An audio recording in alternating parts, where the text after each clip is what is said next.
मिरज तालुक्यातील धडक उपसा सिंचन योजनेच्या कामांना अखेर हिरवा कंदील. विखे पाटील यांच्या आदेशानंतर 1860 हेक्टर क्षेत्राला लाभ. मिरज तालुक्यातील धडक योजनेचे सिंचनापासून वंचित लाभ क्षेत्राला पाणी मिळण्यासाठी प्रत्यक्ष बांधकामे सुरू करण्याचे आदेश जलसंपदा मंत्री राधाकृष्ण विखे पाटील यांनी दिले आहेत. याबाबत जिल्ह्याचे माजी पालकमंत्री व मिरजेचे विद्यमान आमदार डॉक्टर सुरेश खाडे यांनी जलसंपदा मंत्री यांच्याकडे पाठपुरावा सुरू ठेवला होता.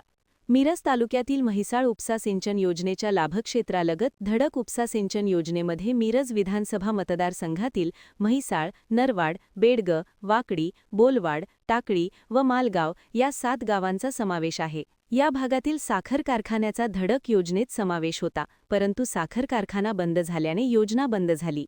साखर कारखान्याकडे वारंवार मागणी करूनही कारखान्याकडून एनओसी देण्यात आली नाही. तत्कालीन पालकमंत्री डॉक्टर सुरेश खाडे यांनी याबाबत पाठपुरावा करून कॅबिनेटमध्ये हा विषय घेऊन त्याचा निर्णय केला होता.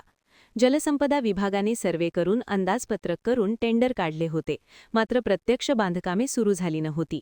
आता ही कामे सुरू करण्याचे आदेश प्राप्त झाल्याने एकूण 1860 हेक्टर म्हणजेच 4650 एकर क्षेत्र ओलिताखाली येणार आहे.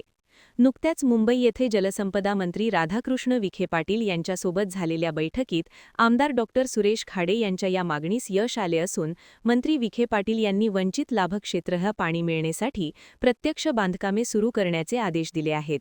राज्याचे जलसंपदा मंत्री राधाकृष्ण विखे पाटील यांच्यासोबत जिल्ह्याचे माजी पालकमंत्री आमदार सुरेश खाडे यांच्या झालेल्या बैठकीस आमदार समाधान अवताडे, माजी आमदार पृथ्वीराज देशमुख, मुख्य अभियंता धुमाळे, अधीक्षक अभियंता चंद्रशेखर पाटोळे, कार्यकारी अभियंता रोहित कोरे, पंचायत समिती सदस्य मनोज पाटील, अल्पसंख्याक आघाडी जिल्हा उपाध्यक्ष शीतल पाटील आदी मान्यवर उपस्थित होते.